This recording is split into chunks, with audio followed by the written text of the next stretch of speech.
그래서 오늘 말씀의 주제는 믿으면 보이는 것들, 믿었을 때만 보이는 게 있어요. 그래서 이제 믿으면 보이는 것들이라고 하는 말씀 주제로 함께 말씀을 좀 나눠보도록 하겠습니다. 본문 말씀은 요한복음 11장 40절 말씀입니다. 요한복음 11장 40절 말씀입니다. 시작. 예수께서 이르시되 내 말이 내가 믿으면 하나님의 영광을 보리라 하지 아니하였느냐 하시니 아멘. 우리가 보는 이 눈은요, 우리의 가치관에 굉장히 많은 영향을 받아요. 그래서 그냥 눈에 보이는 대로 객관적이기보다는요, 우리의 시선은 항상 주관적이에요. 가치관의 시각 자체, 관점 자체가 가치관에 영향을 많이 받기 때문에 이 시각은 그냥 보이는 대로 객관적인 판단과 관점을 보는 게 쉽지가 않아요. 그래서 왜 생각해 보시면 알지만 제가 누누이 말씀드렸지만 좋게 보려고 하면요, 그냥 모든 게 다 이뻐요. 너무너무 이쁘고 그냥 똥 싸는 것도 아기가 한참 이쁘면요, 똥 싸는 것도 이쁘고 방귀 뀌는 것도 이쁘고 갑자기 이제 제가 너무 충격적인 이제 잠을 깰 정도로 충격적이던 뭐냐면 가끔 얘가 저 아들이 잠꼬대가 심해요.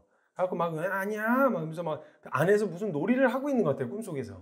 그러면서 이제 저를 이렇게 덮칠 때가 있는데 가끔 엉덩이 전체로 제 얼굴을 덮쳐요.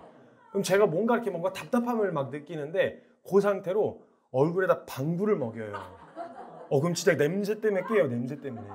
충격적이에요. 근데 딱 누구께서 만약에 누가 저희 지체 중에 하나가 갑자기 방구 먹어라 이러면서 저한테 만약 와서 이러면요, 미쳤다라는 생각을 할 것 같아요. 이게 미쳤나? 그래서 갑자기 뜬금없이 막 방구 먹어라 이렇게 하면은 이거 어려울 것 같아요.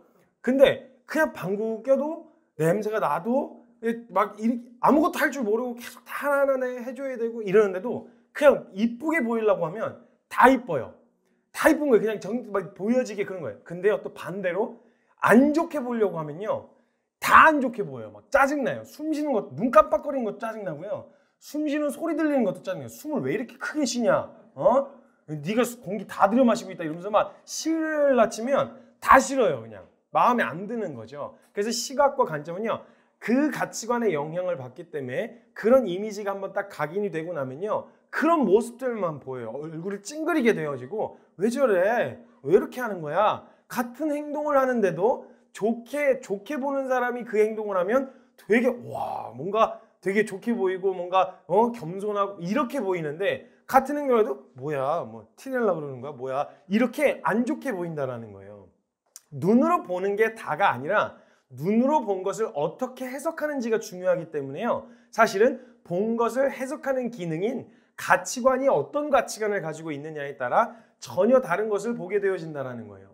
지지난주에도 제가 나눴었지만요, 대부분의 경우 인간이 유한해서 느끼는 답답함이 있어요.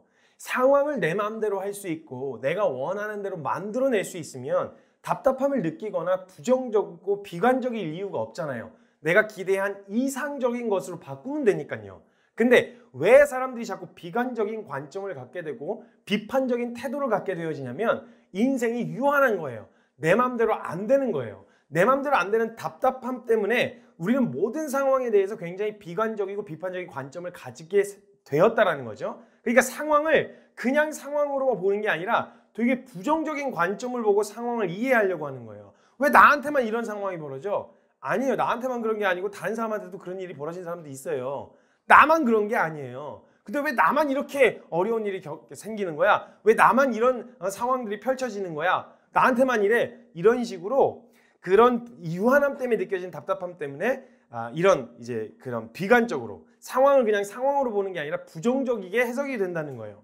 그것 때문에 우리가 신앙생활하면서 범사에 감사라는 말은 너무너무 어렵고 힘든 이야기가 되어지는 거예요. 그래서 우리도 믿음으로 본다는 말의 의미를 가만히 보면요, 대부분의 경우는요, 내가 마주하고 있는 이 상황에서 내가 기대한 대로 해결해주는 하나님을 믿고 바라본다고 이야기하는 경우가 많아요. 이게 무슨 말이냐면 내가 기대하는 이상이 있어요.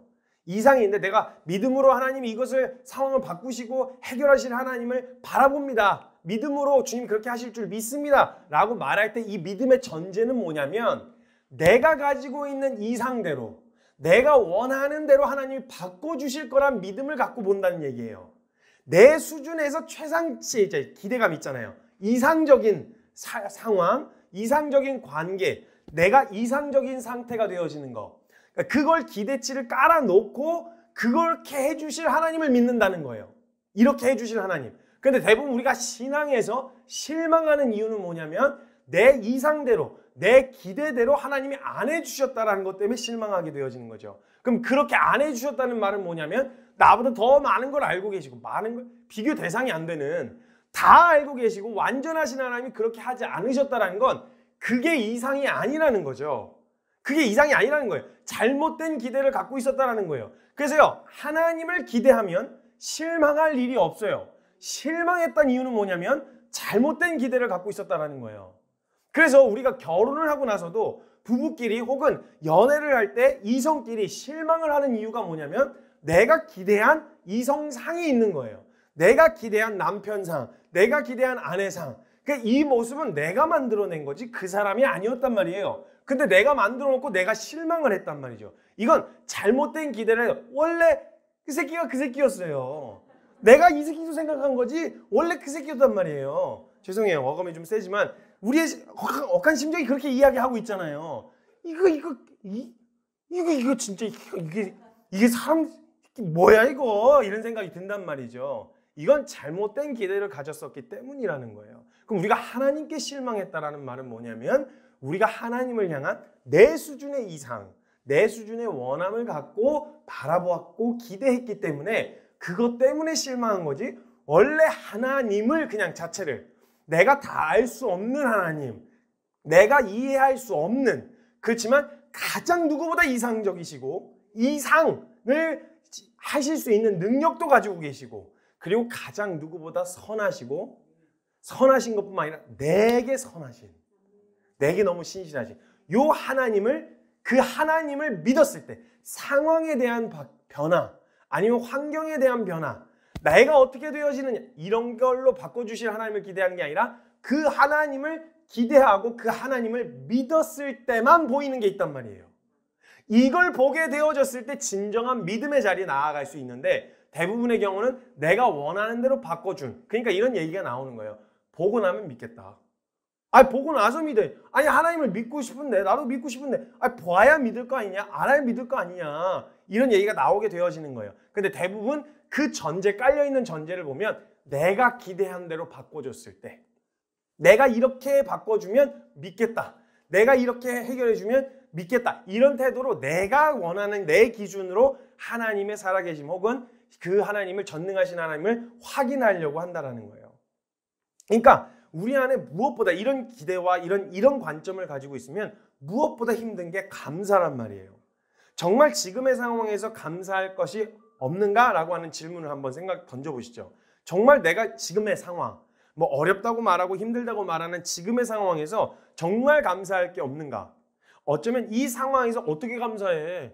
이런 어려운 상황인데 이렇게 꽉 막히고 답답한 상황인데 어떻게 감사해? 라는 말은 벌써 내가 원하는 기대와 기준이 있다는 거고 그 원하는 기대와 기준대로 펼쳐지지 않았다라는 게 훨씬 더 정확한 표현이겠죠. 그 상황과 사물을 바라보는 관점이 사람마다 다르다는 거예요. 어디서 바라보느냐, 어느 부분을 보려고 하느냐에 따라서 전혀 다른 게 보인다는 거예요. 그래서 유명한 거 있잖아요. 컵이 물이 있는데 반 있으면 어떤 사람은 반이나 남았네. 어떤 사람은 반밖에 안 남았네. 같은 걸 보는데도 전혀 다른 관점으로 이해하게 되어진다는 거예요. 근데 이건요. 내가 보기에 이 관점이 다른데 어떤 사람들 이런 사람들 있잖아요. 되게 힘든 상황인데 그 상황에서 되게 감사하는 사람들. 그래서 막 간증할 때 저는 이런 상황에서요. 감사해요. 주님이 이걸 통해서요. 주님 저에게 하신 일 때 너무 감사해. 이런 모습을 딱 보면요. 그 사람의 믿음이 굉장히 특별해 보이고 야 진짜 대단한 사람이다. 근데 그게 막 상대적으로 비교가 되는 거죠. 나는 저렇게 못해. 내가 어떻게 저렇게 할 수 있겠어? 이렇게 생각이 든다는 거예요. 근데 이건 그 특정 어떤 사람들의 능력이나 그 사람들의 어떠함 때문이 아니라 그 상황을 바라보는 관점이 다르기 때문에 그런 거예요. 다른 걸 본 거예요. 다른 걸. 그 상황 자체를 봤느냐 아니면 그 상황 자체이면 그냥 눈으로 이 세속적인 가치관에 의해 바라보게 되어진 이 관점으로는 절대 볼 수 없는 영역을 그 사람은 뭔가 본 거예요. 그렇기 때문에 그 본 것에 대해 감사한 거죠. 그러니까 이건 그 사람의 특별함이나 그 사람의 의지가 강해서라기보단 보지 않았던, 내가 볼 수 없었던 영역을 그 사람이 보았기 때문에 감사할 수 있었다라는 거예요. 그래서요, 이 감사, 이건 사람의 능력이나 사람의 어떠함이 아니기 때문에 우리는 어쩌면 감사할 것이 없는 게 아니라 감사할 것을 보지 못하고 있는 건지도 몰라요. 그래서 하나님이 내가 원하는 대로 해결해 주셨을 때 믿겠다. 그럴 때 해결해 주셨을 때, 내가 기대한 대로 바꿔주셨을 때 감사하겠다라는 전제를 깔아놓고 상황을 보기 때문에, 그런 관점을 가지고 상황을 바라보기 때문에 내 인생 가운데서 하나님의 손길을 느끼기가 그렇게 어려운 거예요. 안 보여서 못 믿는 게 아니라 믿지 않아서 안 보이는 거란 말이에요.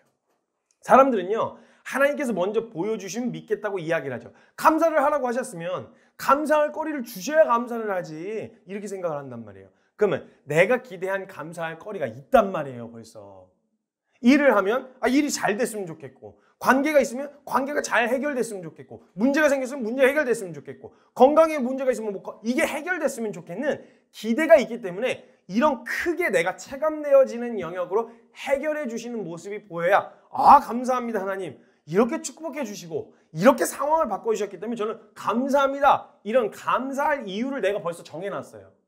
하나님이 주시는 것에 감사하겠다는 게 아니라 내가 감사할 근거와 전제를 깔아놓고 요거 해주시면 감사할게요, 이런 태도를 갖고 있단 말이에요. 그러니까 이미 쏟아지고 있는 은혜와 감사거리들은 다 놓치고 있는 거죠. 못 보는 거예요, 주시는 게. 근데 상황에 마주하고 어려움을 느낀다면 그건 어렵고 힘든 게 맞아요. 근데 그것만 있는 게 아니란 말이에요. 하나님은 반드시 그것을 통해서 하시는 일들이 있었다란 말이에요. 이건요, 믿음으로만 보여요. 이건 그냥 눈으로 볼 수 있는 영역이 아니에요. 믿음으로만 볼 수 있는 영역이에요. 이건 절대 먼저 그냥 내가 한번 볼까? 이렇게 해서 볼 수 있는, 믿기 전에 결정된 마음 없이 그냥 한번 봐볼까? 낙관적인 태도, 낙관적인 관점으로 볼 수 있는 게 아니라 하나님을 믿는 믿음으로만 볼 수 있는 영역이 따로 있다는 거예요. 왜냐하면 바라는 것의 실상이고 보이지 않는 것의 증거가 바로 믿음이에요. 그러니까 보이지 않는 거라는 거예요. 그 영역은 오직 믿음으로만 볼 수 있는 영역이 있다는 거예요. 하나님을 그냥 내가 이렇게 바꿔주실 하나님을 믿는 게 아니라 그 신실하시다, 누구보다 내게 선하신 분이시다라고 하는 그분을 믿는 믿음으로 믿었을 때만 보이는 것들이 있다는 말이죠. 그 상황 이면에 혹은 그 상황을 통해서 하신 일들이 보이게 되어진다는 거예요. 상황은 크게 보이고 크게 다가오지만 그 영역은 오직 믿음으로만 볼 수 있는 영역이기 때문에 일반적인 관점, 즉 그냥 낙관적인 태도로는 볼 수가 없는 영역이라는 거죠. 그래서 우리가 보고 믿는 건요, 그냥 보고 알게 되어지는 거예요. 굳이 믿음 쓰지 않아도 돼요. 하나님 살아계시구나. 막 기적이 쏟아지면 하나님 살아계시구나. 이건 그냥 내가 믿는다라는 게 아니라 그냥 알게 된 거예요. 보고 안 거예요. 체감되어지는 것만큼 상황이 크게 보였으니까. 예수님이 어떤 분이신지 알게 되어졌다면 그것을 통해서 이제는 믿는 자리에 먼저 나갈 수 있잖아요. 근데 그렇게 안 해요. 이게 이 위험성에 대한 이야기를 할 건데요. 상황을 바꿔주시는 하나님을 믿기 시작하면요, 보여주면 믿겠다는 태도를 고수하면요, 신앙생활 자체가 굉장히 수동적으로 바뀌어요. 보여줘야만 움직여요. 절대 먼저 이미 이전에 보게 된 그 살아계신 하나님을 믿는 믿음으로 먼저 걷질 않고 보여줘야만 움직이는 상태가 된단 말이에요. 이게 굉장히 무서운 태도라는 걸 이따가 한 번 더 점검을 하려고 합니다. 그래서 종종 하나님의 살아계심을 보여달라고, 보여주면 믿겠다는 사람들을 만나서 교제할 때가 있어요. 그 교제하고 상담을 할 때가 있는데, 하나님의 살아계심을 보통 무엇으로 보기 원하냐면, 내가 생각할 때, 대부분의 경우는 내가 생각할 때 전능하다고 말한다면 지금 내가 일상이라고 말하는 이 자연 법칙을 거스르는 것으로 보여주길 바라요. 하나님의 살아계심을. 그렇죠? 여러분, 질서가 있다는 말은, 우리가 세계관 강의에서도 들었지만 질서가 있다는, 법칙이 존재한다는 말은 법을 제정한 사람이 있다는 거죠. 질서와 법이 있다는 말은 그 법을 제정한 자가 있다는 거예요. 그럼 이 건물만 해도요, 관리를 하지 않으면 이게 황폐하게 된다는 걸 알죠, 우리가. 근데 여러분 한번 생각해 보세요. 누가 손을 대지 않아서도요, 1년 동안에 각 지역에 맞게 그 시스템이, 그 날씨, 그 다음에 기후, 그 다음에 거기에 살아나는 생명체들, 나무, 동식물, 이 모든 게요, 아주 질서정연하게 관리가 되어지고 있어요. 질서정연하게. 이걸 누가 손대지 않고 내버려둬서 저절로 그렇게 되어졌다라고 말하는, 여러분 청소하지 않고 깨끗한 걸 기대하는 건 그거야말로 기적이죠. 그죠? 청소를 안 했는데 깨끗하길 바라는 거. 그럼 우리가 지금 기적을 현장에 있는 전 세계에 주어진 모든 상황에서 기적을 보고 있단 말이에요. 건물을 관리하지 않으면 더러워지는 것처럼 지금 봄, 여름, 가을, 겨울 누군가 손대고 관리하지 않으면 이게 이 질서대로 움직일 수 없게 되어진다는 걸 무엇보다 힘든 게 질서예요. 어쩌다 일어난 사건들은 그냥 우연이다 이렇게 할 수 있지만 질서정연하게 그대로 이루어지고 있다는 건 이거말로 기적이죠. 봄, 여름, 가을, 겨울 물론 기후가 조금씩 바뀌고 되게 덥고 되게 추운 이런 날씨가 되어가고는 있지만 지금 이 상황에서 봄이 되면 꽃이 피고 겨울이 되면 꽃이 지고 열매를 맺고 이런 과정들이에요. 여러분 저희가 이거 밭 이렇게 조금 있잖아요. 그 조금 있는 밭에서 농사를 묵상할 수 있는 게 너무너무 많아요. 정말 진짜 심지도 않았는데 우리가 심은 것들은 잘 자라지도 않고 안 심은 애들이 얼마나 잘하는지 몰라요. 그러니까 주님 실력이 더 뛰어나다는 거예요. 주님이 잘하게 하시고 조금만 눈 감았다 뜨면 그냥 그냥 무성하게 자라 있는 걸 보면서 이게요 자라나는 것을 보는 기쁨이 있어요. 관리하고 가꾸어주고 이렇게 하는 정말 주님의 정원이 어마어마하게 크신데 그 정원을 한순간도 놓치지 않으시고 주님이 정원을 가꾸고 계시다고 생각해보세요. 이거예요. 이게 정말 하나님의 손길 모든 곳에 다 미치고 있는 진짜 기적인데 보통 우리가 하나님의 살아계심을 경험하고 싶어 할 땐 요 일상, 기적도 반복되면 일상인 거 아시죠? 일상이 돼요. 더 이상 기적이 아니에요. 반복되어지면. 그러니까 이게 너무 자연스럽게 일상이 되다 보니까 요것도 거스르게 된 자연 법칙을 거스르는 뭔가 특별한 능력으로 보여주시길 원한다는 거예요. 근데 이렇게 보고 믿는다고 말하면요. 우리가 자연 법칙이라고 말하는 방금 말씀드렸던 것처럼 자연 법칙도 기적이에요. 근데 이런 생명의 왕성함과 이 질서 정연하게 유지 관리가 되어지고 있다면 누군가의 손길이 미치고 있다는 걸 알 수 있단 말이죠. 근데 이게 일상이 되어져서 기적이 기적처럼 여겨지지가 않는 거예요. 마찬가지예요. 우리가 만약 기적을 통해 하나님의 살아계심을 경험한다고 하면요. 그런 특별한 지금의 상황과 더 다른 특별한 기적들이 또 보여야만 또 하나님의 살아계심. 그러니까 되게 수동적인 태도가 되는 거예요. 광야에서 만나가 떨어진 건 기적이죠. 이런 기적 한 번이라도 봤으면 좋겠다라고 싶지만요. 40년 먹어보세요. 그 하늘에서 떨어진 만나를 40년 먹으면 무슨 소리 하는 줄 아세요?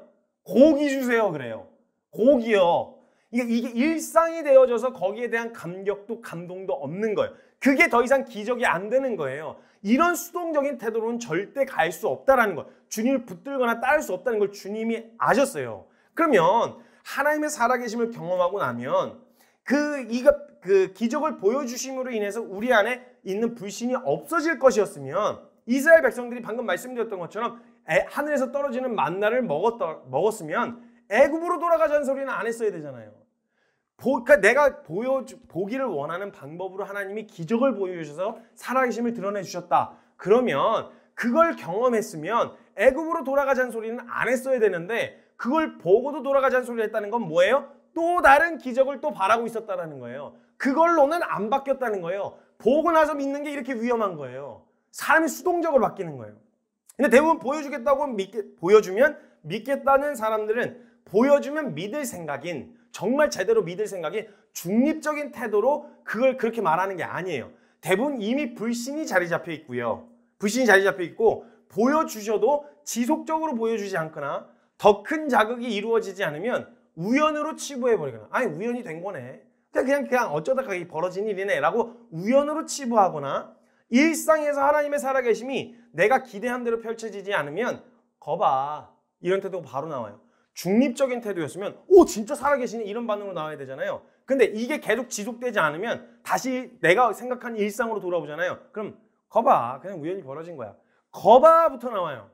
거봐 이미 불신이 자리 잡고 있는 굉장히 치우쳐 있는 생각과 마음을 가진 채로 보여주면 믿겠습니다 라는 태도였단 말이에요. 정말 중립적이고 객관적이라면 주님 보여주세요 믿겠습니다 이런 태도로면요 진짜 믿겠다라는 결정으로 하겠다라는 결정으로 그렇게 물으면 보여주실 때도 있어요. 예를 들면 보세요. 그 기드온이 미디안 군대 치러 갔을 때 너무너무 불안하고 두려우니까 하나님 저 순종하려고 하니까 확신을 좀 주세요. 저 순종할 거 보여주면 진짜 순종할 거예요 라는 태도로 물었을 때 양털 가지고 이렇게 해놓고 거기에만 이슬이 내리고 그 다른 데는 마르고 한 번 더 물어요. 한 번만 더 확신을 주세요. 해주세요. 실제로 보여주시는 일들이 있을 수 있어요. 근데 그건 정말 중립적인 태도였을 때예요. 보여주면 진짜 믿을, 그리고 진짜 순종할 근데 그런 태도가 아니라 이미 불신이 자리 잡아서 하나님을 시험하려고 하는 태도로 보여주면 믿어야 되는데 하나님을 그저 시험하려고 하는 태도, 내가 원하는 대로 바꿔주려는 수단으로만 생각하는 이런 태도로 하면 보여주면 독이 되는데 그걸 보게 되면 오히려 독이 될 텐데 그걸 보여주셔야 되겠냐고요. 그러니까 어쩔 때는 보여주시면서도 어쩔 때는 보여주시지 않았던 건 결국 우리 마음의 중심이 어떠함에 따라서 우리의 태도와 중심이 어떠하냐에 따라서 보여주시면 유익이 될 것 같으면 보여주시죠. 근데 보여주면 도움이 안 되고 유익이 안 될 것 같으면 주님 우리 사랑하시는데 당연히 안 보여주시죠. 그러니까 이런 불신에 치우쳐져 있는 상태이기 때문에 이 상태로 상황을 바라보면 과연 보이겠냐는 거예요. 우연이지. 에이 아닐 거야. 이거 어떻게 그렇게 일어날 수 있겠어? 이거 우연히 벌어진 상황이야. 이렇게 우연으로 치부해버려. 우연을 믿는 게 훨씬 더 진짜 힘든 더 어려운 믿음을 쓰는 건데도 기적을 통해 하나님의 살아계심을 믿을 수 있었으면요 이미 출애굽할 때부터 결판 났어야 돼요. 가데스반에 2년 반 만에 들어갈 수 있었던 가나안 정탐 이후에 40년 뺑뺑이 돌게 됐잖아요. 그때 그 가나안 정탐의 결과가 없었어야죠. 출애굽만 제대로 경험했어도. 보고 나서 믿을 수 있는 거였으면 출애굽에 홍해 갈라지는 사건 10가지 재앙, 광해, 마라의 쓴물 사건 이걸 통해서도 충분히 결판 났어야 되는데 결판 안 났어요. 안 났단 말이에요. 홍해 앞에서든 마라의 쓴물 앞에서 불평불만을 늘어놓을 이유가 없었다는 거예요. 하나님은 우리가 이런 것으로 믿게 되어질 수 없다는 것을 알고 계셨어요. 그리고 하나님이 정말 우리에게 보여주고자 하신 것을 볼 수 없다는 걸 알고 계셨단 말이죠. 그러면 하나님은 자꾸 하나님을 보여지는 그리고 느껴지는 것을 감각하려고 하지 절대 믿으려고 하지 않는다는 거예요. 그럼 그 보여주셨었던 순간을 통해서 믿을 근거를 주셨으면 그 믿음을 바탕으로 이제는 먼저 믿음으로 바라보려고 하는 태도로 나아가야 되는데 절대 먼저 떨어지기 전까지는 움직이지 않는 이런 수동적인 태도가 생기는 거예요.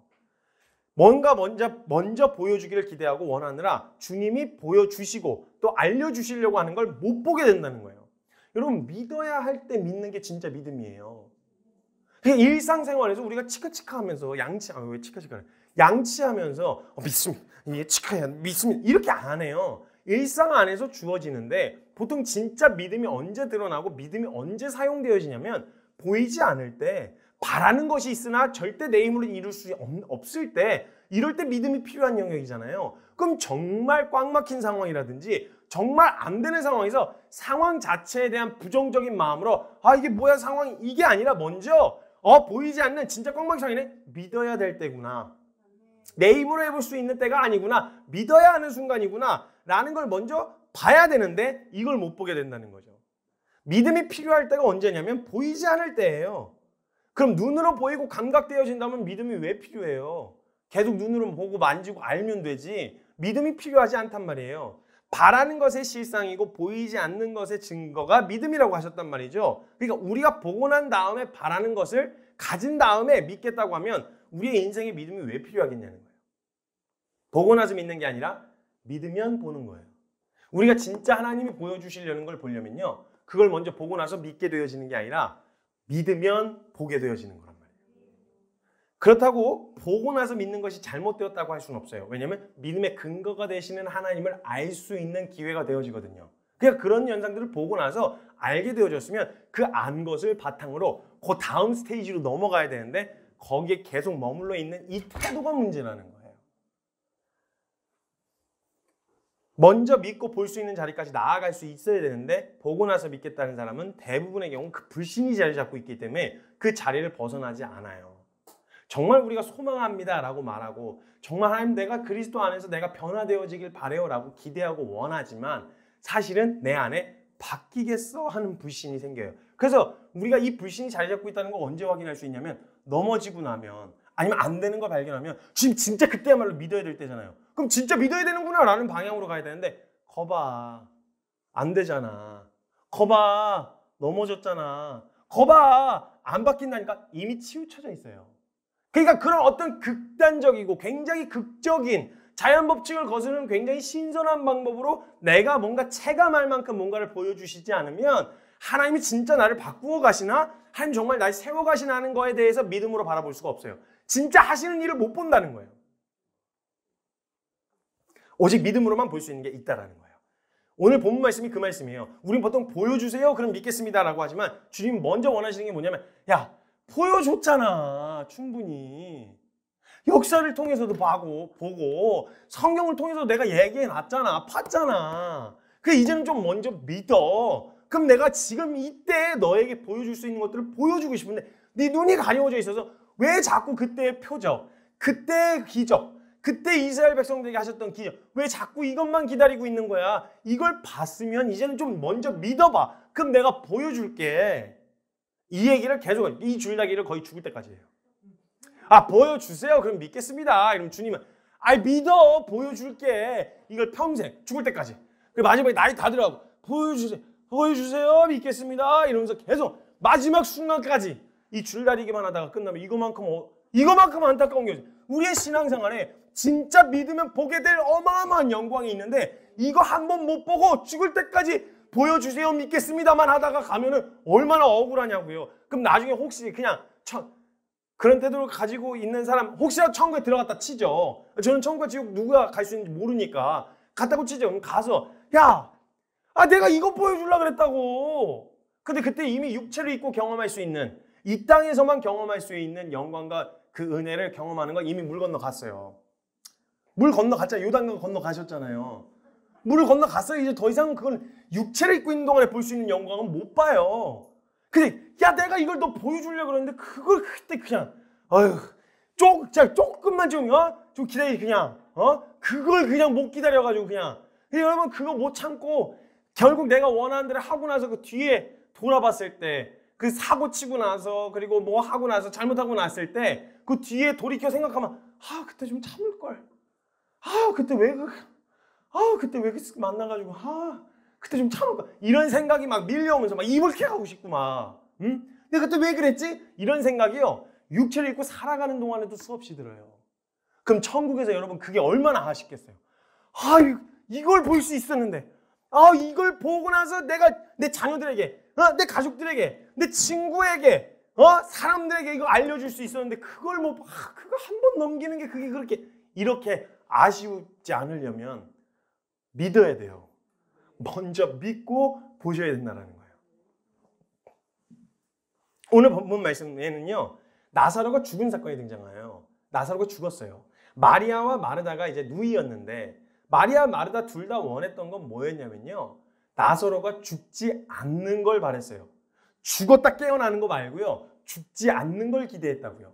그러니까 그래서 그녀들이 보고 싶었던 것은 뭐였냐면 예수님이 죽기 전에 오셔서 죽기 전에 병을 고쳐주심으로 인해서 건강해지는 것까지 기대했어요. 요 믿음이 깨지니까 그 다음에는 더 이상 뭐 할 수 없는 거예요. 그냥 아무것도 믿음이 없는 거예요. 왜냐면 거기까지는 봤었거든요. 그래서 수동적으로 된다는 거예요. 마리아하고 마르다가 예수님이 병 고치는 거 봤거든요. 이 두 자매가. 그렇기 때문에 병 고치는 능력을 보고 믿으면요. 그러면 이 사람들이 어디까지만 믿을 수 있냐면 딱 병 고칠 수 있는 죽기 전에 그 예수님이 오셔서 병으로부터 자유롭게 해주시는 여기까지는 믿을 수 있는데 그 이상은 못 나간단 말이에요.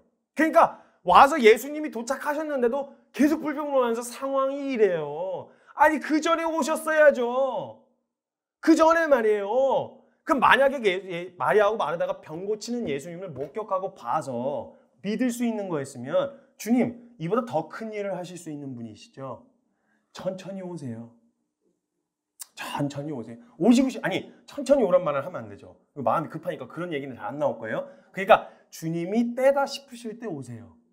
주님의 정확한 때에 오세요.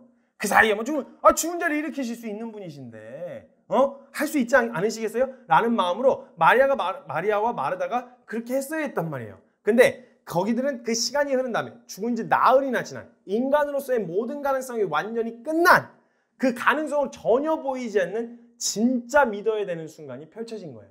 근데 보고 나서 믿었던 마리아와 마르다 안에는 볼 믿음이 없었어요. 그래서 돌을 굴리라는데 보여줄 테니까 돌을 굴리라는데 믿음으로 굴리면 돼요. 우와 무슨 일을 하시려나. 굴려야 되는데 안 굴려요. 냄새나요. 나흘이 됐다니까. 1, 2, 3, 4 4일이 됐다고. 4일이 이거 이상은 어떻게 할 수가 없어요. 왜냐면 내가 보고 나서 믿은 사람은 딱 본만큼 밖에는 수준이 믿음의 지경이 거기까지밖에 안 되거든요. 그러니까 안 되는 거예요. 그러니까 예수님 하다가 굴리라고 굴려. 근데 안 굴려요. 그래서 하신 말씀이 뭐냐면 믿으면 보리라 하지 않더냐. 믿으면 네가 지금까지 본 것을 초월하는, 넘어서는 이것을 통해 내가 보여줄 게 있었다는 걸 네가 봐야 될 텐데 먼저 믿고 굴려놨으면 참 좋았겠다. 그렇죠? 그 돌을 미리 굴려놨으면, 굴리란 말씀 안 했는데도 예수님 오셨대? 굴려놔. 냄새나서 닫아놨는데 예수님 오셨다니까 굴려. 이랬으면 야 보여줄게 이러면서 그냥 막 다 막 보너스로 막 다른 것도 막 살려주시고 막 그러지 아니 그럴 일은 없었겠지만 아무튼 막 보너스 막 주님이 얼마나 기뻐하셨겠어요. 보여줄 게 있었는데 안 믿고 계속 버티니까. 그래서 주님 답답해서 하시면 정녕 내가 말하는데 너희가 믿으면 영광을 보리라 하지 않더냐. 근데요 마리아하고 마르다 그리고 거기에 있었던 수많은 사람들이 또 봤잖아요. 믿으면 본 게 아니라 또 보고 나서 믿는 사람들은요. 그리고 나서 예수님 다 또 도망가요. 배신하고 떠난다고요. 수많은 제자들이 보고 나서 믿으면 떠날 수밖에 없어요. 이미 불신이 자리 잡고 있잖아요. 그때 많은 사람들이 믿었다고 이야기를 해요. 그 광경을 목격한 사람들이. 보고 나면 예수님 끝까지 쫓아야 되잖아요. 그걸 초월하시죠. 아니 죽은 자를 살리시는 거 봤어요? 그럼 예수님 십자가에 죽으신 다음에 살아나시겠지. 그 이것까지는 볼 수 있어야 되는 거 아니에요? 아닌 거예요. 그 상황은 아닌 거예요. 그 죽음을 뛰어넘으시는 예수님을 기대하고 바라보지 못했다라는 거예요. 그리고 내가 전혀 생각지도 못한 명령을 내리시면 상황 설명을 할 때가 아니라 내가 생각지도 못한 일을 하시려나 보다라는 생각과 관점이어야 했는데 낙심했더라도 절망스럽더라도 하시는 거 봤으니까 그 믿음을 근거로 그 보여주신 것을 근거로 먼저 믿는 자리에 나아가야 되는데 거기까지 못 나아가는 거예요. 나사로가 죽었으면 진짜 사람으로서 할 수 있는 모든 기대와 소망이 끝난 건데 그때야말로 마리아가 마르다가 지금까지 경험하고 인격적으로 교제해 왔었던 예수님을 알고 먼저 믿는 자리에 나아갈 때였는데 나의 무력함의 끝에서 믿으면요. 그 믿음은요. 모든 것이 가능성이 돼요. 왜냐면 내가 뭔가 할 수 있다고 생각했을 때 내 능력치 안에서 가능성을 찾잖아요. 아이디어들을. 그렇죠? 그래서 이렇게 바꿔주시면 이렇게 해결해 주시면 이런 방법들을 찾는데요. 진짜 끝났다라고 생각하면요. 모든 기대와 소망이 다 사라지고 나면요. 그때부터 모든 게 다 가능성이에요. 상상을 초월한 모든 가능성 다 펼쳐질 수 있는. 왜냐면 그건 주님이 하신 일이니까. 모든 가능성이 다 열린다는 거예요. 이 관점이 믿으면 보이게 되는 관점이에요. 살아있을 때야 걷는 것이 기적이겠냐마는 건강한 사람이 걷는 게 기적은 아니잖아요. 근데 죽은 지 나흘 된 시체가 일어나 걷는 건 기적이죠. 사람들을 낫게 하시는 것을 통해서 이미 인간을 초월하신 분이라는 걸 알고 봤으면 내가 도저히 어찌 해볼 수 있는 능력도 아이디어도 없을 그때야말로 예수님을 믿어야 할 때였다라는 거예요. 근데 눈앞에 나사로의 죽음이 너무 크게 보이는 바람에 그 죽음에 대한 낙심이 너무 커서 그 죽음보다 더 크신 예수님이 오셔서 돌 굴리라는데 돌을 안 굴리고 상황 설명을 해주고 있어요. 예수님 앞에서. 마리아하고 마르다가 죽음을 통해 하실 일을 보지 못했다라는 거예요. 죽음보다 더 크신 예수님을 바라보는 것은 믿음으로만 가능하기 때문에 그래요. 그래서 예수님이 그 말을 남기신 거예요. 믿으면 온다니까. 지금 이 상황에서 나사로를 살리시겠다는 결정이 있는데 먼저 믿고 그 광경을 보는 거랑 다 살리고 난 다음에 보고 나서 믿는 거랑은 전혀 다른 걸 보게 될 테니까 먼저 믿으라니까. 그러면 내가 보여줄 영광을 너희가 볼 수 있다니까. 이 얘기인 거죠. 그럼 이런 질문이 찾아올 거예요. 그럼 거기에 있던 많은 사람들은 믿지 않았다가 나사로가 살아나는 것을 통해서 믿게 되어졌는데 그건 보고 믿는 거 아닌가요? 이런 생각이 들 수도 있어요. 그도 그럴 것이 성경 곳곳에요. 표적을 행하신 이후에 제자들도 그리고 수많은 사람들도 그 후에 예수님을 믿었더라라는 성경 구절이 많이 적혀 있어요. 요한복음에만 몇 군데가 등장하는데 요한복음 2장 11절 말씀에 보면요. 가나의 혼인잔치 이후에 예수께서 이 첫 표적을 갈릴리 가나에서 행하여 그 영광을 나타내심에 제자들이 그를 믿으니라 라고 되어 있고요. 요한복음 4장 53절에 보면요. 그의 아버지가 예수께서 네 아들을 살아있다 말씀하신 그때인 줄 알고 자기와 그 온 집안이 다 믿으니라. 이건 왕의 신하의 아들을 고쳐주셨을 때. 그래서 이제 나았으니까 가봐라 이렇게 해갖고 그 말을 믿고 돌아갔더니 진짜 나은 걸 보고 그때 온 가족들이 다 믿었다라고 이야기해요. 그리고 요한복음 10장 42절에 보면 이 소경을 고쳐주신 사건 이후에 그리하여 거기서 많은 사람들이 예수를 믿으니라 이렇게 적혀 있단 말이죠.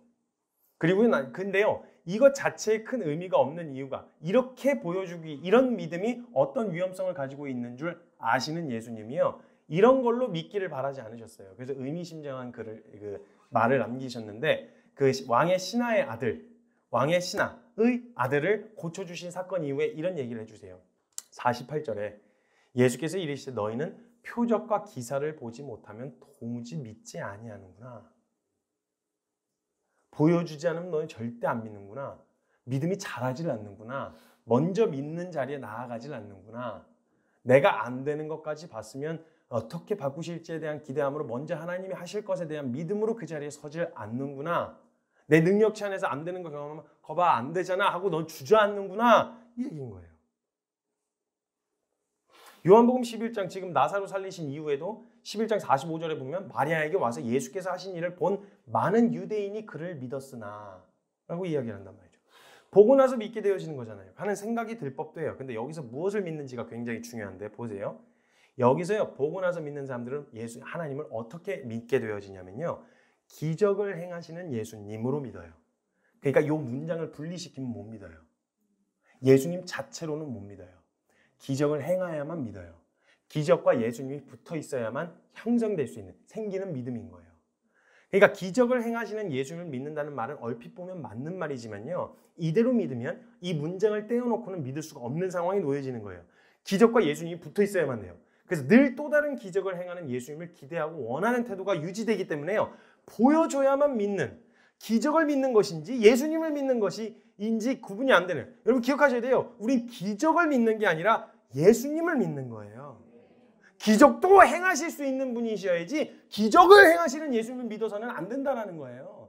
그런 능치 못함이 없는 예수님도 믿는 거지 능치 못하심이 없는 예수님이 스스로를 제한하셔서 육체를 입고 오셔서 십자가에 달리신 것도 믿는다는 거예요.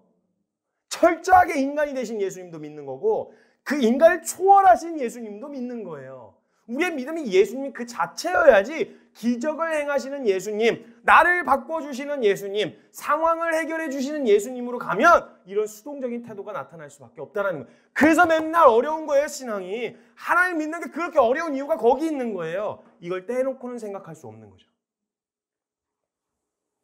문제는 이런 표적과 기적을 통해 경험한 예수님을 믿게 되어지면, 즉 보여지고 감각되어지는 현상에 이것을 통해서 예수님을 경험하면요.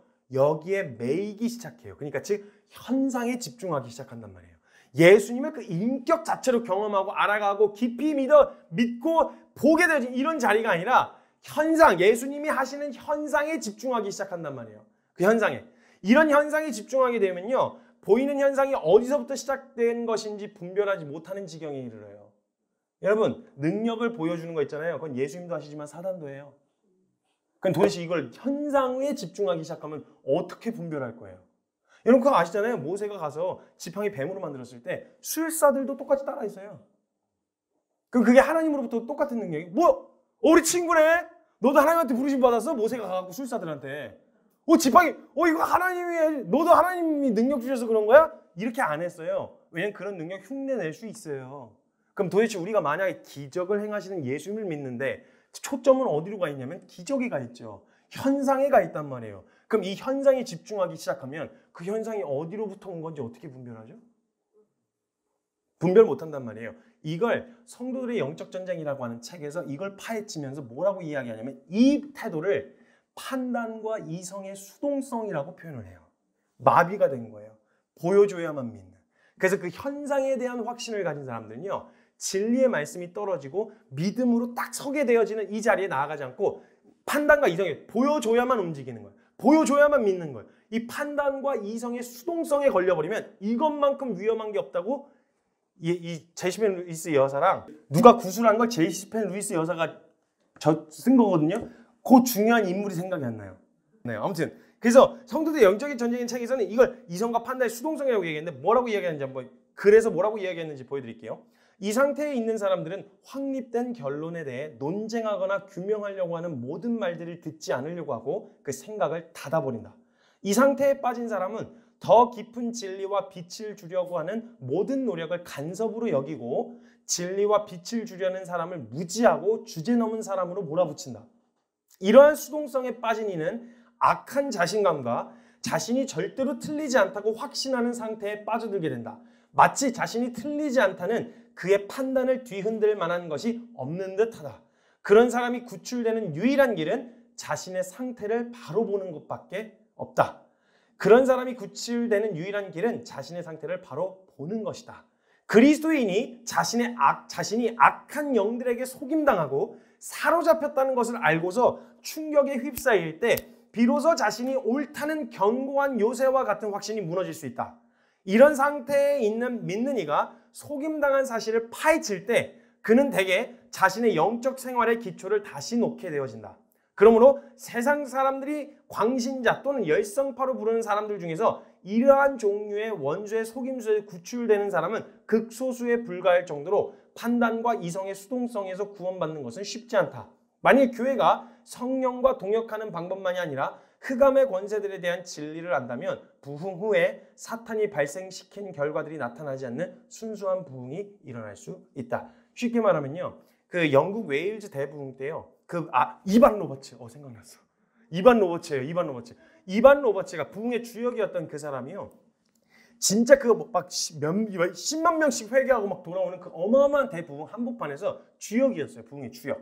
근데 그 주역이었던 사람이 현상, 막 쏟아지는 현상, 수많은 기적들이 막 펼쳐 보여지니까 사람들이 그냥 막 딱 술집이 문을 닫고 막 교회로 몰려 들어오는 거예요. 근데 동시에 사탄도 같이 역사하고 있다는 걸 보게 된 거죠. 그리고 그 역사에 자기가 노란하게 됐다는 걸 깨닫게 돼요. 그래서 돌연 잠적을 했다가 그 10년 동안 그 치열한 사단의 장난질과 악한 영들의 그 확신에 사로잡혀서 고민을 하고 치열하게 막 완전 너덜너질 정도로 치열하게 싸우다가 그 싸우게 된 내용들을 구술하여서 제시펜 루이스가 받아 적어서 쓴 책이 성도들의 영적 전쟁이에요. 보여지는 현상에 집중할 때 사단도 어떻게 똑같이 역사하는지를 그곳을 아주 낱낱이 드러내요. 이 보이는 것에, 현상에 자꾸 집중하게 되면 판단과 이성의 수동성, 완전히 마비가 되는 거예요. 보여주지 않으면 안 믿겠다는 거예요. 보여준 것에 대하여만 확신을 갖고 거기서 도저히 움직이지 않는 요지부동인 거예요. 예수님은요, 기억하셔야 됩니다. 예수님은 이런 믿음을 원하셨던 적이 없으세요. 보여주고 난 다음에 믿게 되어진 이런 믿음을 보여준 적이 없으세요. 표적 보고 믿었던 사람들은 너희가 결국은 표적 보고 믿은 거 아니냐. 도대체 너희가 이걸 보여주지 않으면 이걸 너희가 믿질 않는구나. 그래서 계속 얘기하셨던 게 뭐예요? 보고 나서 믿느냐? 보지 않고 믿는 자 복되도다. 도마에게 하신 말씀이에요. 복되다고 말씀하시는 거예요. 이런 믿음을 기대하신 적이 없다는 거예요. 예수님은 표적을 보여주셨어도 그 표적을 통해서요, 알게 되어진 하나님의 실존과 하나님의 능력, 그분 자체에 대한 인지를 통해 그것을 근거로 보고 나서 믿는 게 아니라 먼저 믿음으로 서서 믿었을 때만 볼 수 있는 것들을 보는 자리에 서기를 원하시는 거지, 계속 보여주시는 걸로 인해서 간신히 심폐소생술하고 생명 유지하는 것처럼 그런 믿음을 유지시키시려는 마음이 없었단 말이에요. 주님은 기적을 베풀어주는 내 상황을 해결해 줄 수단에 불과한 하나님으로 대하는 믿음을 기대하신 적이 없다라는 거예요. 가나안 정탐을 마치고 온 10명의 정탐꾼을 한번 보세요. 보는 관점이 완전히 달라요. 12명이 갔는데 10명의 정탐꾼이 봤던 거랑 2명, 여호수아와 갈렙이 봤던 거랑 전혀 달라요. 10명의 정탐꾼이 보았던 것을 여호수아와 갈렙이 못 본 게 아니에요. 똑같이 봤어요. 정탐하러 들어가서 그 사람들은 막 안악자손들 막 그냥 우리 완전 메뚜기예요, 메뚜기. 우리 메뚜기 때 같다고요. 이렇게 이야기하는 그런 상황을 여호수아와 갈렙이 못 본 게 아니라 봤어요, 같이. 봤는데 그걸 해석한 관점이 완전히 달라요. 보고 온 게 달라요. 그 둘이 믿었을 때만 보였던 것이 있는 거예요. 여호수아와 갈렙은요, 믿었을 때만 볼 수 있는 것을 보고 왔어요. 여호수아와 갈렙은 출애굽 광야에 잠깐의 시간 동안 들어가기 전에, 그러니까 가데스 바네아였으니까 들어가기 전에 한 2년 정도 되는 시간, 2년 좀 넘는 시간 동안에 그 가운데서 만나를 주시고 광야에 홍해를 가르시고 막 마라에 쓰면서 여러 가지 이 사건을 통해서 하나님 정말 책임지시는 분이시구나. 그 하나님을 인지하게 됐어요. 살아계신 하나님을 믿게 됐어요. 그러니까 그 다음에 가나안을 바라보는 여호수아의 갈렙은요, 또 보고 나서 믿는 게 아니라 믿음으로 보게 된 거예요. 그 땅을. 그러니까 그들의 눈에는 뭐가 보였냐면 약속이 보였어요. 10명의 정탐꾼 눈에는 가나안 거민들이 보였는데 여호수아와 갈렙은 약속이 보인 거예요. 그 약속을 보면서 포도를 이만한 막 메고 들어와. 이거 보라고. 정말 약속하신 대로, 정말 말씀하신 대로 그 땅은 젖과 꿀이 흐르는 땅이로소이다. 가난한 거민들이 있는 거 못 보고 온 거 아니야. 나도 봤어. 그냥 몰래 숨어 들어가고 없는 데면 피해되는 게 아니라 똑같이 봤는데 내가 본 건 적과 꿀이 흐르는 약속하신 그 땅이다. 그들은 우리의 밥이다. 두려워하지 말자. 보는 관점이 완전 다른 거예요. 같은 걸 봤는데도. 이게 바로 믿으면 보게 되어지는 거예요. 보이는. 믿었을 때만 보이는 눈. 상황은 똑같이 높은 성벽과 무서운 가나안 거민들이었지만 그들이 보았던 것은 약속의 성취. 이건 우리 땅이다 라고 하는 걸 보게 되었다는 거예요. 보고 나서 믿고 나면 믿음이 생길 것 같지만 결국은 내가 보고 싶은 것을 보는 것이기 때문에 믿음으로만 볼 수 있는 영역은 절대 볼 수가 없어요. 우리가 기대하는 것이 바뀌는 것을 보고 나서 우리가 기대하고 원했던 것이 진짜 바뀌는 것을 보고 나서 믿으려고 하는 태도를 갖고 있으면 능력은 마땅히 믿음으로 바라봐야 할 영역을 바라볼 수 있는 능력으로 성장해야 되는데 성장하지 않는다는 거예요. 이렇게 되어지면 그러한 기적과 변화가 있어야만 움직이는 굉장히 수동적인 신앙생활을 할 수밖에 없게 되어진다는 거예요. 우리가 만약 기적을 베푸시는 예수님이라는 문장을 떼어놓을 수 없다면요. 우리는 믿으면 보게 되어지는 영광을 어쩌면 한 번도 본 적이 없는지도 몰라요. 질문하고 싶습니다. 사랑하는 여러분, 저와 여러분에게 하나님은 내가 원하는, 내가 기대한 상황을 바꾸어 주시지 않아도 하나님은 저와 여러분에게 하나님이신가요? 내가 원하는 대로 펼쳐 보여주시지 않아도 하나님은 정말 우리가 따를 만한 분이신가요? 이 눈으로 바라보기 시작했을 때 보여주실 영광이 있다는 거예요. 상황보다 더 큰, 내가 체감한 상황보다 더 큰 영광이에요. 그 영광에 사로잡혔던 사람들이 걸어요. 끝까지. 주님은요, 그들의 눈을 열어주신 거예요. 기적을 행하시는 예수님을 믿는 게 아니라 기적도 행하시는 예수님이에요. 그러니까 믿음의 지경을 넓히신 거니. 믿음의 깊이와 넓이를 지경을 넓혀주신 거예요. 그러면 그것을 근거로 먼저 믿는 자리에 나아갈 수 있는 거잖아요. 이런 태도를 원하셨다고요, 주님은. 표적을 통해서. 근데 계속 그 표적과 기적을 보여주기를 원하니까 주님도 답답하셔서 너희가 정말 진짜 왜 보고 나서만 믿냐? 그거 봤으면 좀 이제는 먼저 믿을 수는 없어? 그 상황 똑같이 펼쳐지다도 홍해 갈라지는 거 봤으면 말씀 문 앞에서 좀 믿고 바라볼 수는 없었어? 이게 그렇게 답답하신 거예요. 너희들에게 보여줄 게 요나의 표적밖에 없어. 난 그런 기적, 수많은 사람들이 회개하고 돌이켜 이런 기적들, 표적들 보여줬잖아. 내가 알려줬잖아. 근데 아직도 저절로 되어지기를, 아직도 내가 그냥 보고 나서 움직이, 이걸 기다리고 있으면 도대체 언제 볼 거야? 내가 진짜 보여주려고 하는 걸 준비하고 있는데 도대체 언제 볼 거야? 이걸 보여주려고 기적도 보여주고 했어요. 그걸 봤으면 이제 이걸 봐야 되는데 이걸 계속 못 본 채로 방황만 하고 있으니 이거 얼마나 답답하시겠냐. 표적은 믿음의 근거를 주시고 지경을 넓히신 것이지 기적 자체가 믿음의 주체가 되지 않는다라는 겁니다. 마리아와 마르다는 이번 기회를 통해서요, 인격적으로 교제하던 예수님을 넘어서서 능력의 예수님도 경험했어요. 죽음도 막을 수 없는 예수님은요. 상황에 제한이 없으신 예수님 그분 자체를 보게 된 거예요. 그럼 예수님은 믿을 만하신 분이세요. 그렇죠? 그럼 예수님을 먼저 믿는 믿음으로 모든 상황을 바라볼 수 있어야 되는데 일단 내가 기대하지 않은 상황, 내가 원치 않는 상황들이 펼쳐지면 그 다음에 또 예수님을, 이걸 바꿔줄 예수님을 먼저 기대하게 되는 거예요. 마리아와 마르다가 믿음으로 보면 이 죽음을 통해서도 살리시는 것 자체가 아니라 이 죽음을 통해서도 하실 일이 있으신 거구나를 볼 수 있는 눈이 열려서 앞으로도 그런 죽음과 같은 막막한 가운데서도 죽음 자체가 아니라 죽음을 초월하시는 예수님을 먼저 믿는 믿음으로 그 상황을 맞이할 수 있었을 거란 말이에요. 이걸 열어주고 싶으셨던 거예요. 그 믿음의 눈을 열어주심으로 인해서 이제는 상황이 너무 크게 보여도 도저히 보이지 않던 것들이 보이기 시작하고 그걸 보기 시작하니까 이걸 통해서 이런 일을 하시려나? 기대 플러스 감사, 그게 가능해지는 거예요. 그래서 의심했던 도마에게도 요한복음 20장 29절에 예수께서 이르시되 너는 나를 본고로 믿느냐? 보지 못하고 믿는 자들은 복되도다. 보지 못할 때에야 믿음을 확인할 수 있다는 거예요. 믿었을 때만 보이는 것이 있다는 거죠. 장단컨대 믿었을 때 보는 것은요, 우리가 상상할 수 없는 영광 그 자체일 거라 확신합니다. 이 설명이 안 되는 영광이라 이 말이에요. 인간의 언어를 어떻게 설명이 안 되는 영광을 보여주실 거란 그 얘기예요. 네, 그 얘기를 하고 싶었던 거예요. 어때요? 믿고 나서 보게 되어졌을 때 역시 우리 주님이라고 하는 고백보다 끝까지 의심하다가 진짜네? 이게 혹시 되고 있진 않으셨나요? 뭔가 주님이 상황을 열어주시든 열어주시지 않든 역시 우리 주님! 이런 태도가 아니라 어메 진짜네? 진짜 되네? 정말이네? 혹시 이게요 처음에는 괜찮은데 이게 신앙생활을 1년이 지나고 2년이 지나고 5년이 지나고 10년이 지났는데도 계속 매년 볼 때마다 어메 진짜네? 불신임이 자리 잡고 있는 이런 태도로 도대체 언제 영광을 보는 자리까지 나아가실 거냐는 거예요 우리가. 혹시 안에 이런 태도가 있냐는 거예요.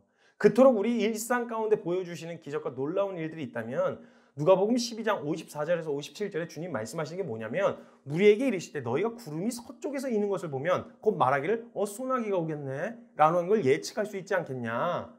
비가 오겠구나 라는 걸 알겠고 하나님 과연 그러하고 그리고 남풍이 부는 것을 보면 어우 심히 덥겠다 되게 덥겠네 라고 하면 진짜 그렇게 덥겠고 너희가 시대를 분간할 수 있는 분간이 있으면서 왜 그걸 보고 그 이상을 하실 수 있는 하나님을 못 봐? 그거는 왜 분별을 못해? 표적을 보고서 하나님을 경험을 하고 나서는 왜 또 그렇게 하실 뿐만 아니라 신실하신 더 큰 것을 이루시에 신실하신 하나님이라는 걸 인지하지 못하냐고.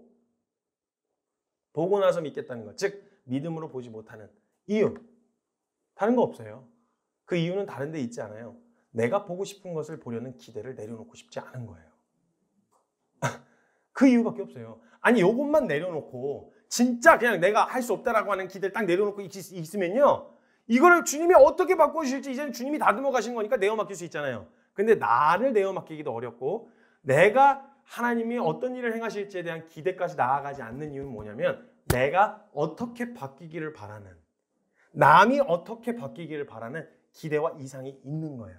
이걸 내려놓고 싶지 않고요. 이게 바뀐 거야? 이게 바뀐 거야? 내가 원하는 대로 바뀌지 않으면요. 진짜 바뀌었어도요. 안 바뀐 걸로 알아요. 왜냐면 내가 바뀌기를 원하는 그 영역이 바뀌었으면 좋겠는 거거든요.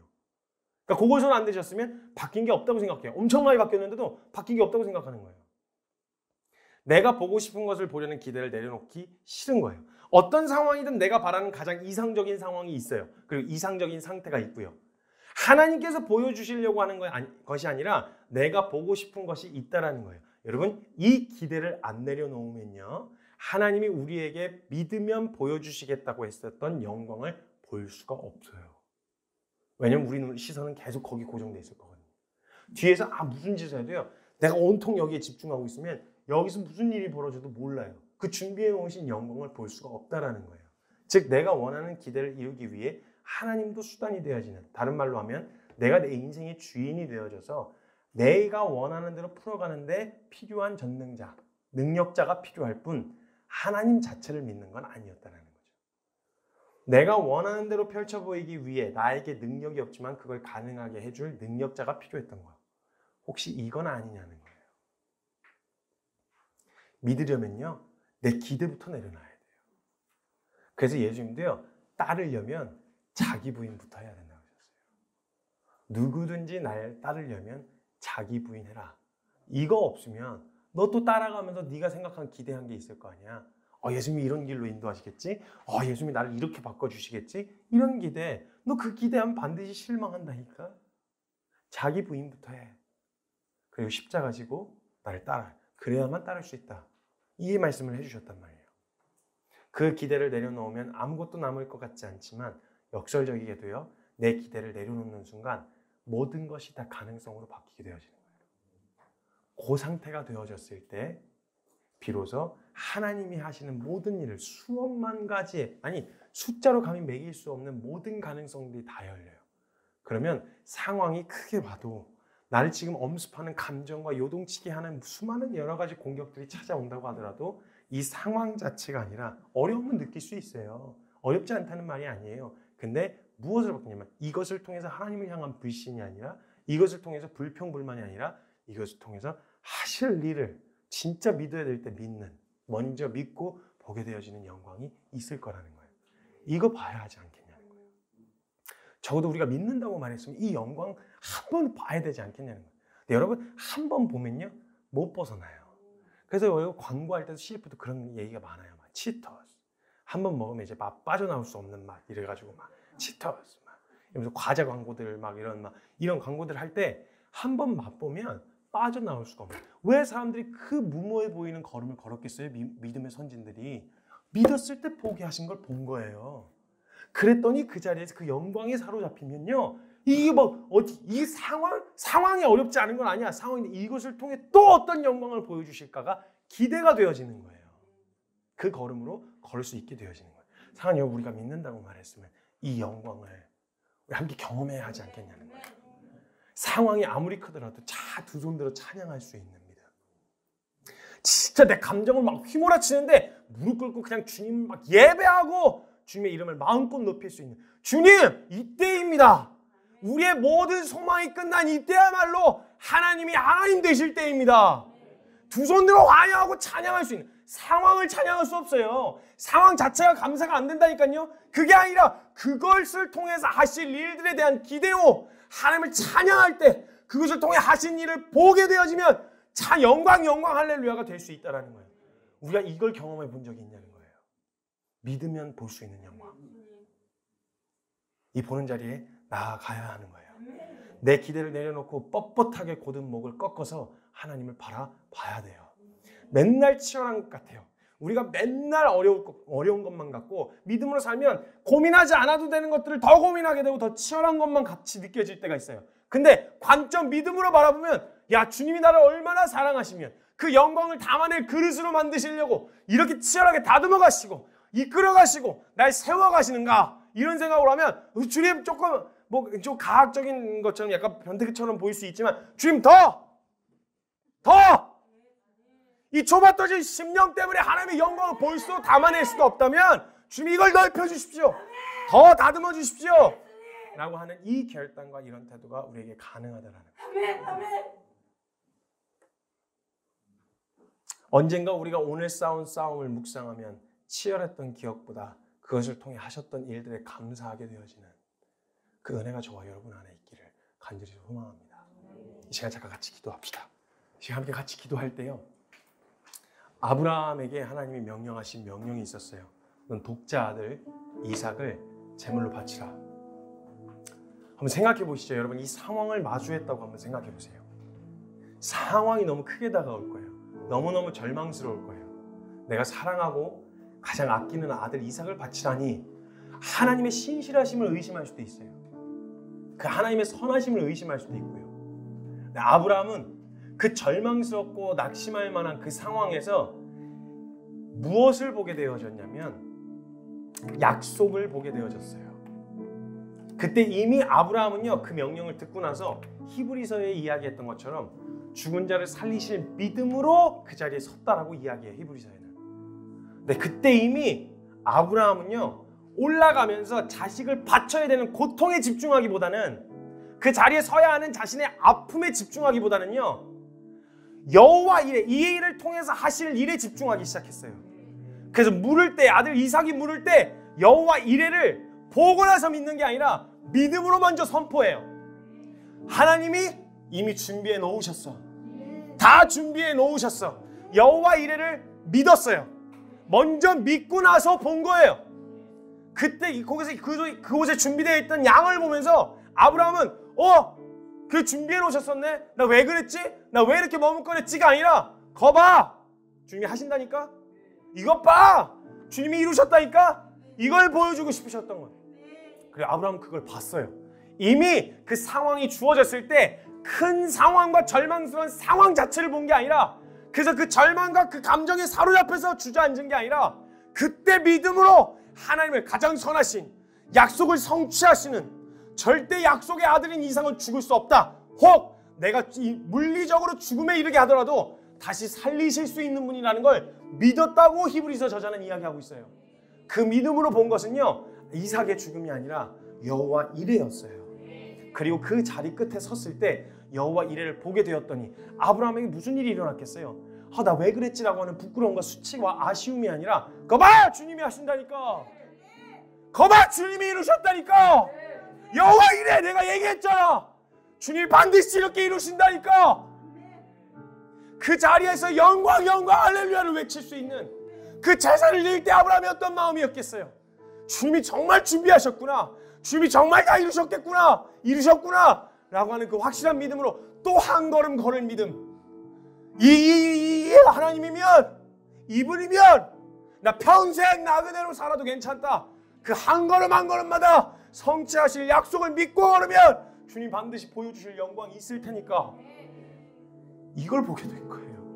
여러분, 이걸 보는 눈이요, 이걸 볼 수 있게 되어진 눈이요, 내 연약함이 너무 크게 보여서, 내가 안 되는 게 너무 크게 보여서, 지금 나를 둘러싸고 있는 상황이 너무 커서가 아니라 그것에 주목하는 것이 아니라, 그래서 그것에 주목하게 되어지면 자꾸 그 상황을 바꿀, 내 연약함을 거두어줄 그런 하나님을 자꾸 기대하게 될 텐데, 만약에 우리가 현상이 아니라 이것을 넘어서신 하나님을 신뢰하기 시작하면, 이 연약함을 두셨으면 이 연약함을 통해 하실 일이 있다는 거예요. 이 상황, 절망스러운 상황이 우리 앞에 놓여 있다면 그 상황을 통해 하실 일이 있다는 거예요. 여러분, 우리 이거 한번 봐야 되잖아요. 하나님 살아계신 거 믿는다고 말했으면 믿었을 때만 볼 수 있는 영광을 함께 봐야 되잖아요. 함께 봤으면 좋겠어요. 정말 우리 기뻐스처치 성도님들도 함께 보고 싶어요. 가장 무력하고 가장 불가능한 나를 통해 하시려고 하는 그 영광이 무엇인지, 가장 소망 없는 우리를 통해 하고자 하신 일이 무엇인지 함께 보고 싶어요. 잘났냐? 잘 돼서 될 만해서 되는 거 말고 주님이 아니고서는 하실 수 없는 능력, 나 같은 거 바꾸시는 능력, 나 같은 거에게 보여주시는 은혜, 이거야말로 정말 주님이 하시는 거 아니겠어요? 여러분, 이거 함께 보고 싶은 거예요. 제 묵상집을 돌아보다가 2011년도에 묵상한 글을 보게 됐어요. 이렇게 적어놨더라고요. 믿음으로 빛을 바라본다는 것은 캄캄한 어둠 속에 들어오는 한 줄기의 빛을 간신히 바라본다는 의미가 아니라 둘러싸인 빛 앞에 감은 내 두 눈을 뜨는 것이었다. 여러분, 빛을 바라보는 건요, 간신히 오는 어쩌다가 들리는 말씀, 한 줄기의 말씀, 이런 걸 보는 게 아니라 이미 빛 가운데 둘러싸여 있는데 우리가 눈을 감고 있어서 보지 못하고 있는 이 눈을 뜨는 것이었다. 제가 2011년도에 이걸 적어놨더라고요. 오늘 제게 필요한 말씀인데 지금 이걸요, 그때 묵상하게 해주세요. 저 그때 못 알아들었어요. 뭔지 모르고 적어놨어요. 그 눈을 뜨기가 어찌 그리 어려운지, 눈부신 빛을 바라보려 할 때 적응 안 된 내 두 눈은 얼굴을 찡그리게 만들지만 결국 내 시야 안에 그 빛 앞에 드러난 영광 앞에 입을 다물 수 없으리라. 이걸 말씀해 주셨더라고요. 제 감은 두 눈을 뜨고 그 잠깐 눈부신 그 눈부심 때문에 얼굴이 찡그리는 어려운 이것 때문에 다시 눈을 또 감아버리는 이런 태도로 서고 있는, 이거 어떻게 오늘 정확하게 제 태도를 그때 말씀하셨었는지 제가 못 보고 있었어요. 오늘 그 두 눈을 뜨기 위해 몸부림을 치고 있다. 교만한 목을 꺾어 빛을 향하기가 어찌나 어려운지 누군가를 의지하고 기대고 싶은 나의 마음을 굴복시켜 그 빛 앞에 엎드립니다. 제가 이걸 묵상하고 말씀을 정리하는데 공격이 심했어요. 왜냐면 최근 들어 믿음으로 보면 보이는 것이 아닌 현상에 주목하고 있었거든요. 그래서 현상에 드러난 내 모습은 나 같은 건 사람 섬기면 안 된다, 나 같은 건 선교사 하면 안 된다, 이런 마음 막 찾아 들어왔어요. 믿음의 눈을 들면 보이는 게 있겠지만 이게 자꾸 제 상태와 제 마음의 상태에 너무너무 괴롭고 힘이 든 거예요. 나 같은 건 선교사 하면 안 돼, 나 같은 건 사람 섬기면 안 돼, 마음이 곧질 못해, 무엇을 도와줘야 되는지 알면서도 아무것도 하지 못한 채 손을 놔버리게 된 수많은 사람들이 생각나면서 그 사람 때문에 계속 마음을 어려워하고 이게 여운이 계속 남으니까 뭔가를 제대로 못하겠는 거예요. 아유, 나 같은 거 하면 사람 섬기려면 카리스마 있게 치고 나가야지, 이런 사역하려면 믿음으로 치고 나가야지. 나는 그런 막 굳은 마음이 없어, 내가 막 의지가 곧지를 못해, 나 같은 거 이런 사역하면 안 돼, 이런 마음들이 막 밀려오는 거예요. 그래서 그게 가능한 사람이 되어보려고 했어요. 말을 좀 더 세게 해볼까? 강한 어조로 얘기해볼까? 내가 나를 막 더 다그쳐볼까? 안 되는 거예요. 그 모든 안 되는, 가장 안 되는 상황태에서 눈을 들어 보았더니 그래서 주님이 하셔야만 하는 일이었던 거예요. 그럼 이 사역에서 하나님이 가장 하나님 되시려면 저 같은 걸 쓰셔야 되는 거예요. 사람이 능력 좋아서 된 게 아니라는 거예요. 하나님이 하나님 되심이 이 교회와 저희 단체 안에 드러나려면 저 같은 걸 쓰셔야 했더라고요. 그래서 감사했어요. 이거 그냥 막 슬퍼서 막 아파서 흘리는 눈물이 아니라 그래서 감사했어요. 그래, 하나님 날 쓰신 이유가 있었구나. 나 같은 걸 통해서야만 드러날 수 있는 하나님의 영광이 있기 때문에 하나님 그러면 감사합니다. 그러면 하나님 이 자리 지키겠습니다. 하나님 나 같은 것을 통해서 하나님의 하나님 되심이 공동체와 교회 안에 드러날 수 있다면 그럼 하나님 저 이 자리 지키고 있겠습니다. 자격 없다는 거 알고 그 자리에 지키고 있겠습니다. 하나님의 하나님 되심을 드러내 주십시오. 믿음으로 바라보겠습니다. 하나님이 불가능한 나를 통해서 하시는 게 아니라 내가 하나님의 하나님 되심을 증명하게 될 도구가 되어진다면 하나님 그러면 감사합니다. 우리의 기대와 원함을 내려놓고 오늘 그냥 먼저 믿어봅시다. 상황을 바꾸실 하나님을 믿는 게 아니라 믿음으로 하나님이 보여주고자 하셨던 영광을 함께 봅시다.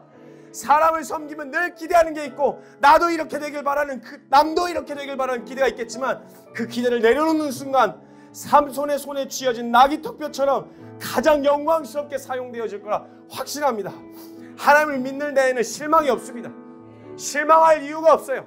하나님 우리 한 번도 실망시키신 적 없어요. 내가 잘못된 기대 때문에 실망했던 거예요. 하나님 오늘 말씀하고 계십니다. 내 말이 너가 믿으면 영광을 보리라 하지 않느냐. 봐라, 내가 보여줄 영광이 있다. 그러니까 먼저 믿어라. 먼저 그 믿는 자리에 나아갑시다. 금을 던져라. 던지는 거예요.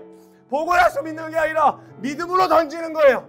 오늘 우리에게 주어진 그 모든 상황 앞에서 믿음으로 그 자리에 서 있읍시다. 그리고 우리 같이 모였을 때 보게 해주신 영광 함께 간증하며 저 믿었더니 그 자리에 사람이 이 영광 보여주셨어요. 하나님이 이거 가르쳐 주셨어요. 이걸 보여주셨어요. 기쁨의 축제가 되어지는 상황은 바뀌는 거 없어도 보게 되어진 영광 때문에 함께 즐거워하고 하나님을 마음껏 예배할 수 있는 하나님 그 진정한 예배를 우리 교회 안에 하나님 회복시켜 주십시오. 허락하여 주십시오. 우리 그런 간절한 마음을 함께 기도할 때 사랑하는 주님의 이름 간절하게 우리가 믿을 주님의 이름 간절하게 한번 크게 부르짖고 통성으로 기도하며 나아갑니다. 주여!